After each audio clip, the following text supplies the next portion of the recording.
साथ संगत जी, क्या कभी आपके साथ ऐसा हुआ है कि हम सत्संग से होकर आते हैं, मन में बड़ी शांति होती है, सदगुरु के वचनों का रस कानों में गूंज रहा होता है, लेकिन घर की दहलीज पार करते ही कोई छोटी सी बात होती है और सारा ज्ञान, सारी शांति एक पल में गायब हो जाती है। और उस गुस्से के आवेश में हम कुछ ऐसा बोल जाते हैं जो एक गुरु सिख के जुबान को शोभा नहीं देता, और बाद में क्या बचता है साथ संगत? सिर्फ पछतावा। हम सोचते हैं कि दातार, मुझसे यह क्या हो गया, मैंने फिर से अपना संयम खो दिया। साथ संगत जी, हम सब जानते हैं कि सदगुरु हमें सहनशीलता का पाठ पढ़ाते हैं, है ना? वह हमें ठंड रहने की शिक्षा देते हैं। लेकिन सवाल यह है कि जब खून खोलता है, जब अहंकार चोट खाता है, तो उस वक्त उन वचनों को लागू कैसे करें? अक्सर हम सोचते हैं कि फला इंसान ने मुझे गुस्सा दिलाया, लेकिन क्या एक गुरु सिख के तौर पर यह सोचना सही है? क्या रिमोट कंट्रोल हमारे हाथ में या फिर दुनिया के हाथ में है? सोचिए, अगर आपके पास एक ऐसी शक्ति आ जाए जिससे कोई आपको कितना भी उकसाए, आप शांत रह सके। जैसे समुद्र की गहराई में तूफान का कोई असर नहीं होता है ना, वैसे ही बाहर से आपको कोई कितना भी गुस्सा क्यों ना दिला दे, भीतर से आप शांत ही रहें। साथ संगत, आज मैं आपको गुस्से को दबाना नहीं सिखाऊंगा, क्योंकि दबाया हुआ गुस्सा और भी खतरनाक होता है। आज हम गुस्से के जड़ को ही काट देंगे, और इस सत्संग के बिल्कुल अंत में साथ संगत मैं आपको एक ऐसी गुप्त विधि, सीक्रेट टेक्निक बताऊंगा, जिसका इस्तेमाल प्राचीन काल में बड़े बड़े ऋषि मुनि तब करते थे जब उन्हें अपने तपोबल को बढ़ाना होता था। वह विधि आपके जीवन को हमेशा के लिए बदल सकती है, लेकिन उसे समझने के लिए आपको पहले साथ संगत इन 3 सूत्रों को समझना होगा। तो चलिए सदगुरु का आश्रय लेकर उनके कृपा से इन 3 सूत्रों को समझते हैं। साथ संगत जी, आइए पहले सूत्र पर विचार करते हैं। यह थोड़ा कड़वा लग सकता है, लेकिन यही सच है। पहला सूत्र है साथ संगत, गुस्सा इंसान पर नहीं, अपनी टूटी हुई उम्मीद पर आता है। हम कहते हैं साथ संगत, उसने मेरा अपमान कर दिया, है ना, इसलिए मुझे गुस्सा आया।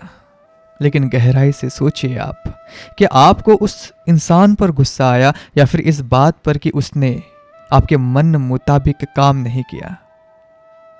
सदगुरु हमें समझाते हैं कि तेरा भाना मीठा लागे, यानी कि जो निरंकार कर रहा है उसमें राजी रहना, है ना। लेकिन गुस्सा कब आता है? जब हम निरंकार का भाना नहीं, अपना भाना मनवाना चाहते हैं। साथ संगत, गुस्सा और कुछ नहीं होता, बस हमारे अहंकार, ईगो को लगी हुई चोट होती है। जब घर में, परिवार में या फिर संगत में कोई हमारे हिसाब से नहीं चलता, तो हमारा मैं, ईगो खड़ा हो जाता है। एक उदाहरण देखिए, आप उम्मीद करते हैं कि मेरा बेटा मेरी बात सुने या फिर मेरा जीवन साथी मेरी कद्र करे, लेकिन जब वह ऐसा नहीं करते तो आपको बहुत गुस्सा आता है ना? क्यों आता है? क्योंकि आपके दिमाग में एक तस्वीर थी जो टूट चुकी है। अगर वही गलती किसी छोटे नादान बच्चे से हो जाए तो क्या आपको उतना ही गुस्सा आता है? नहीं आता है। आप हंस देते हैं। क्यों? क्योंकि बच्चे से आपकी कोई उम्मीद नहीं थी। यानी कि घटना वही है, लेकिन आपका जो नजरिया है वह बदलते ही गुस्सा गायब हो जाता है। तो पहला कदम यह है साथ संगत कि जब भी गुस्सा आए तो सामने वाले को मत देखिए, अपनी आंखों को बंद कीजिए और खुद से पूछिए, मेरी कौन सी उम्मीद टूटी है? मैं निरंकार की रजा में राजी क्यों नहीं हो पा रहा हूं? मैं इस इंसान को अपने हिसाब से क्यों चलाना चाहता हूं? जैसे ही आप यह सवाल पूछते हैं, आप देखेंगे कि गुस्से की पकड़ जो है वह ढीली होने लगी है, क्योंकि अब आप दुनिया को नहीं सुधार रहे, आप खुद को सुधार रहे हैं। और यही तो भक्ति है साथ संगत की, स्वयं को उस परमात्मा के लायक बनाना। लेकिन साथ संगत जी, हम इंसान है, उम्मीदें एकदम से तो खत्म नहीं होती है, और कई बार सामने वाला जानबूझकर हमें उकसाता है ना। ऐसे में जब एकदम से मन में आग लगे तो उसे कैसे शांत करें? इसका जवाब हमारे दूसरे सूत्र और एक बहुत प्यारी कहानी में छिपा है। साथ संगत जी, इस बात को और गहराई से समझने के लिए मैं आपके चरणों में एक पुरानी कहानी रखना चाहूँगा। इसे बिल्कुल ध्यान से सुनिएगा। इसमें एक गहरा राज छुपा हुआ है।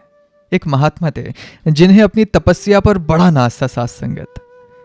उन्हें एकांत पसंद था। एक दिन वह छोटी सी नाव लेकर नदी के बीचों बीच चले गए। वहां आंखें बंद करके ध्यान में बिल्कुल बैठ गए। चारों तरफ शांति थी। नदी का पानी बिल्कुल शांत था। उन्हें लगा कि उन्हें जैसे मानो परमात्मा मिल गया है। तभी अचानक धड़ाम किसी चीज ने उनकी नाव को जोर से टक्कर मार दी। उनका पूरा ध्यान टूट गया। उनकी समाधि भंग हो गई। उस महात्मा को तुरंत गुस्सा आने लगा। मन ही मन सोचने लगे कि कौन है यह अज्ञानी जिसे दिखाई नहीं देता कि मैं यहां पर ध्यान कर रहा हूं। आंखें अभी बंद थी उनकी, लेकिन चेहरा गुस्से से बिल्कुल लाल पीला हो गया था। उन्होंने मन ही मन उस व्यक्ति के लिए बहुत कड़वे शब्द तैयार कर रखे थे। और जैसे ही साथ संगत उन्होंने अपनी आंखें खोली और दूसरी नाव की तरफ देखा तो साथ संगत जी वह हैरान रह गए। वह नाव बिल्कुल खाली थी। उस नाव में कोई बैठा ही नहीं था। वह नाव रस्सी खुलने के कारण हवा और पानी के बहाव से अपने आप बहती हुई आ गई थी और उनकी नाव से टकरा गई थी। अब वह महात्मा अपना गुस्सा किस पर निकालता? वहां तो कोई इंसान था ही नहीं। साथ संगत, उस एक पल में उनका सारा गुस्सा पानी के बुलबुले की तरफ फूट गया। उन्हें समझ आ गया कि गुस्सा उस नाव की वजह से नहीं था। गुस्सा उनके अपने अंदर बैठा था। जब तक उन्हें लगा कि कोई व्यक्ति है तो गुस्सा बाहर निकला। जब पता चला कि नाव तो बिल्कुल खाली है तो गुस्सा बिल्कुल शांत हो गया। यही हमारा दूसरा सूत्र है साथ संगत। सामने वाला एक खाली नाव है, बिल्कुल खाली। साथ संगत, आपके जीवन में जो लोग आपको गुस्सा दिला रहे हैं वह उस खाली नाव की तरह है। वे बस अपनी प्रकृति, नेचर के अनुसार बह रहे हैं। वे आपसे टकरा रहे हैं क्योंकि वे अपने संस्कारों, अपनी परेशानियों और अपने अज्ञानता के बहाव में हैं। वे यह सब आपको परेशान करने के लिए नहीं कर रहे। वे बस बेहोश है उस खाली नाव की तरह। साथ संगत, जब कोई आप पर चिल्लाए तो उसे व्यक्ति मत मानिए। सोचिए कि यह एक खाली नाव है जो हवा के झोंके से आ टकराई है। अगली बार जब गुस्सा आए तो प्रतिक्रिया, रिएक्ट करने से पहले साथ संगत एक पोज ले लेना। 10 सेकेंड का नियम अपना लेना। लंबी सांस ले और सोचे साथ संगत कि यह एक खाली नाव है। साथ संगत, क्या यह भाव आपके दिल में उतर पा रहा है? समझ पा रहे हो मैं क्या कहना चाहता हूं? कहानी सुनना बड़ा आसान है, लेकिन जब असल जिंदगी में कोई भरी संगत में अपमान कर दे तो बर्दाश्त करना तो बड़ा मुश्किल हो जाता है। उस वक्त खाली नाव याद भी नहीं आती। इसीलिए साथ संगत, अब हम उस तीसरे और महत्वपूर्ण सूत्र की ओर बढ़ रहे हैं जो साथ संगत हमारी ऊर्जा को बदलने का काम करेगा। और याद है ना साथ संगत, सत्संग के अंत में वह गुप्त विधि भी मैं आपको बताऊंगा। इसलिए साथ संगत जी, अब हम सबसे गहरी बात करते हैं। तीसरा सूत्र है, गुस्से के आग को सेवा और सिमरन की शक्ति में बदल दो। साथ संगत, अक्सर आध्यात्मिक लोग कहते हैं गुस्सा मत करो, गुस्सा बुरा है। लेकिन मनोविज्ञान और अध्यात्म कहता है कि गुस्सा बुरा नहीं है, गुस्सा केवल ऊर्जा या फिर एनर्जी है।